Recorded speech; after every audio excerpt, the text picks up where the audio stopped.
Hey guys, welcome back to my channel. It's Friday. Happy Friday all. And I am going to be talking about toners today. So if you want to learn more about that, then don't touch anything and keep on watching. Okay, so what is toner exactly? I found my old hair school textbook. So I'm actually going to read it to you and tell you what it says. Toners are light pastel colors used to add warmness or coolness to pre-lightened hair. Toners are used to deposit color and neutralize unwanted pigment remaining after pre-lightening, such as brassy golds and yellows. Permanent toners are mixed with low volumes of developer, up to 20 volume, and non-oxidative toners are not mixed with developer and can be used where there is a mixture of natural and pre-lightened hair, such as after a highlight service. Okay, when I first heard these words in hair school, it was just blah, blah, blah. I didn't understand a single thing. So if you did, great. You're a lot smarter student than I was. It actually took me quite a while to understand how toners worked.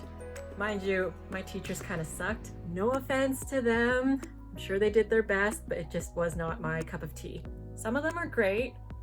Some of them... Okay, so in my own words, for me to explain to people, when they ask me in my chair, I tell them that toner is a demi-permanent color and it can be used for multiple things, because sometimes people mistake toners for lightening the hair. For example, when I have a client in my chair and they want to be super blonde, but we didn't exactly get them to the level that they wanted to be at, then they ask, will toner lighten the hair? No. But I say sometimes yes and no. It's not meant to confuse people, but it's because if you want to get really technical, you want to break it down to the hue of the toner. So if it is a warm toner, then it will appear brighter on the hair. It also depends on what level you're at on the number scale on brightness of how much you've lightened your client's hair. But that's a whole different topic. We won't get into that because it gets really confusing once I get going. So with a cool toner, it will make your hair appear darker. I found that it was easier for them to understand that warm tones reflects light differently versus a cool tone for the hues when we pick the toners after we're done like highlighting the hair or a global bleach out and whatnot. How I try to explain things is, think of going to a hot beach somewhere and there's lots of sun. So warm hues would be the yellows, the orange, and the reds. So when you think of that, it's like hot things like hot peppers or the sun or lemons. But if you look at it with the cool tones, I say think of winter colors. So like blue, purples, and greens. So you think of like outside evergreen trees, Christmas trees, and like purples, present ribbon wrappings, or the blue could be like snow, ice. But that's kind of like how I get their brains going and how to kind of explain toners easier, because it gets really confusing when we start using like the technical terms that hairdressers use. Yes, toners don't lift the hair. You need to lighten the hair with lightener/bleach to take out the pigments from the hair to get to the level that you want.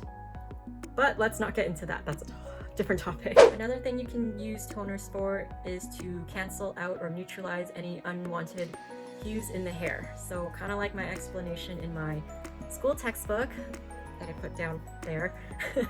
Basically, you have to think of the color wheel, and my makeup girls, you guys kind of understand the color wheel because you have to deal with that too when you play around with makeup and different colors, what works with the skin tones and whatnot. Maybe my scientist people will know. Think of the color wheel, and whatever color's on the opposite of the color wheel is what you need to help cancel out that hue. So for example, when we go blonde, we need purple shampoo. Why? Because on the color wheel, there's a yellow and then there's purple.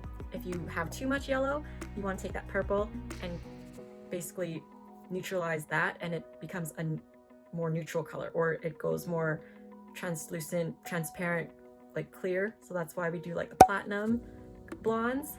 Easy way to remember that, when we were in hair school, they said think of Easter colors. So you think of yellow, purple right away. Another one can be Christmas. So I'll explain. Reds and greens. So it's the opposite. So you definitely need some green. So in this case, ash. And everyone always gets confused about this, so I'm just gonna give you a little tip there. Ash is green. So those clients that are in the chair, they're like, I want super ashy color, but I don't want to see any green.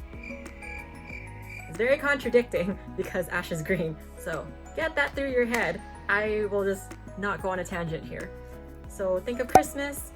If you want to cancel any reds, you use green, and vice versa. If you have lots of green and you need to bring it back to neutral, then you need that red. Cool? Yes.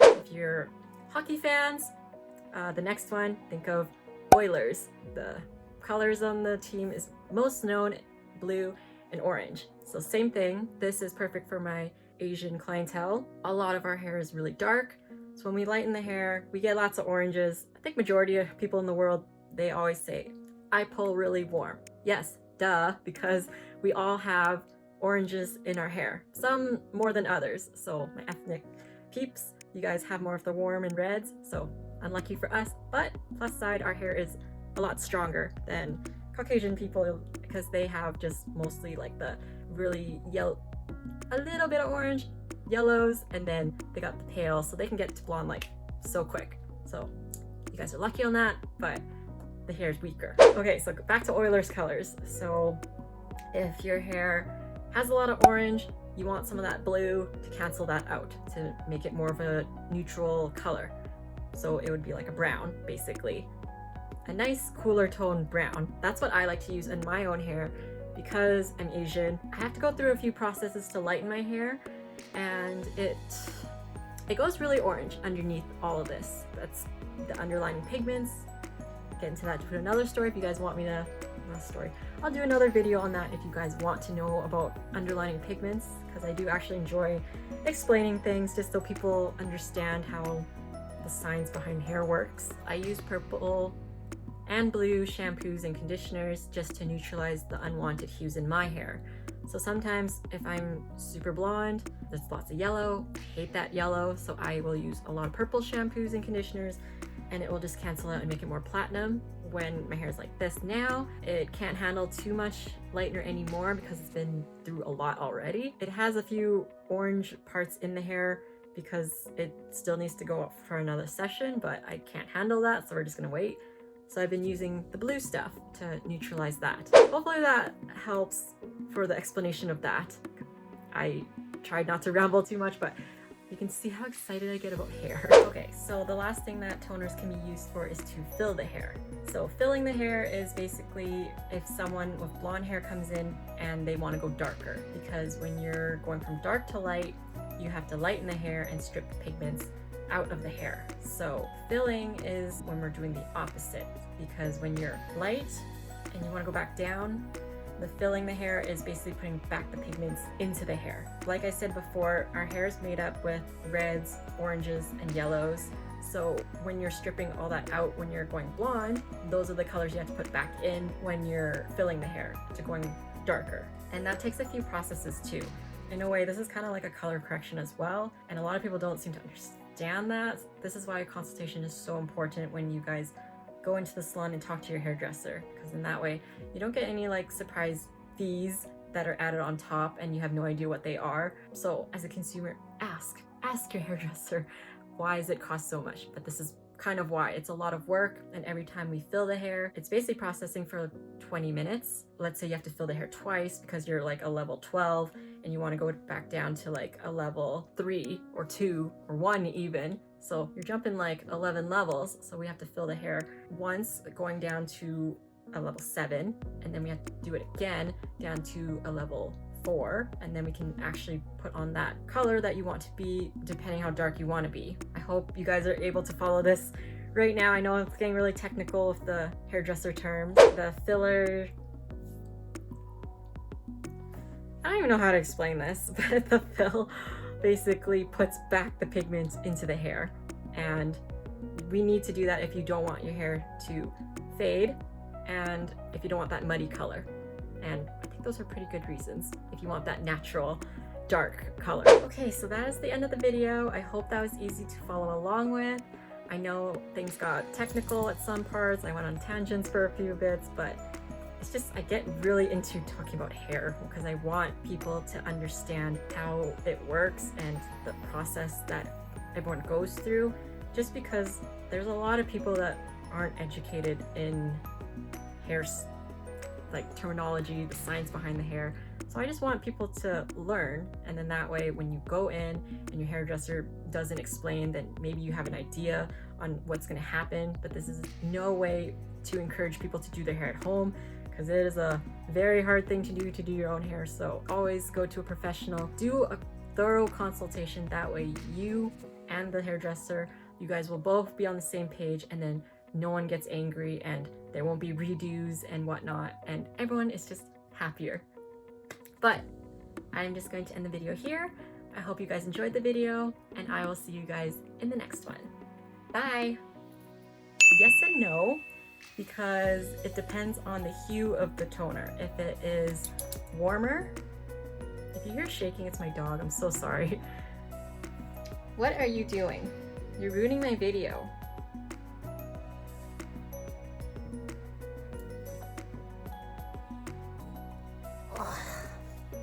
Little baby. Say hi. Mwah. He's probably like, get me out of here. So the last thing that toner can do is what hairdresser... Stop it! Ooh, doggy. Sorry.